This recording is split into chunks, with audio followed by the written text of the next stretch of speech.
Mapagpalang araw sa inyong lahat. Ako si Binibining Andrea Bisenyo at aking tatalakayin ngayon ang tungkol sa denotasyon at konotasyon.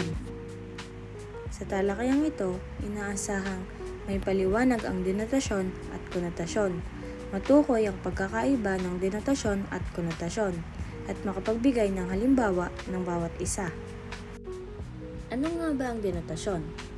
Ang denotasyon ay ang literal o tuwirang kahulugan ng isang salita.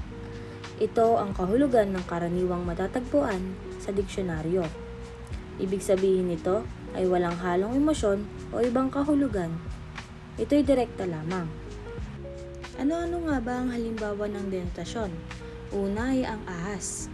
Ang ahas ay isang uri ng hayop na gumagapang. Pangalawa, puso. Ang puso ay bahagi ng katawan na nagbobomba ng dugo. Sa konotasyon naman, ano nga ba ang konotasyon? Ang konotasyon ay ang mas malalim o dituwirang kahulugan ng mga salita. Madalas itong may kasamang damdamin o simbolismo. Mga halimbawa ng konotasyon. Una, ahas o taong traidor o mapandinlang. Pangalawa, puso, pagmamahal o damdamin. Ngayon, tignan natin ang pagkakaiba ng dalawa. Ang denotasyon ay literal at tuwiran, samantalang ang konotasyon ay may malalim at simbolikong kahulugan. Ang denotasyon ay pare-pareho ang kahulugan, ngunit ang konotasyon ay maaaring magbago depende sa konteksto. Dumako naman tayo sa paghahambing. Ang ating unang salita ay ahas. Sa denotasyon, hayop na gumagapang. Sa konotasyon naman, taong mapanloko. At pangalawang salita, ilaw. Sa denotasyon, nagbibigay ng liwanag. Sa konotasyon naman, pag-asa. At eto na, narito na tayo sa kahalagahan.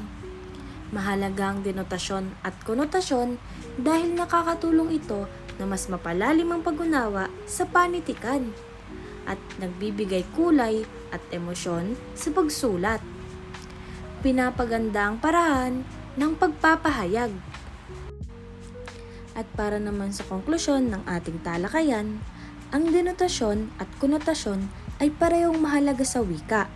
Ang isa ay nagbibigay ng literal na kahulugan, habang ang isa naman ay nagpapalalim ng mensahe at damdamin. At dito na nagtatapos ang ating talakayan. Mga mag-aaral, mahalagang tandaan na hindi lamang sa literal na kahulugan umiikot ang ating pag-unawa, kundi pati na rin sa mas malalim na mensaheng nais na ipahiwatig ng bawat isa.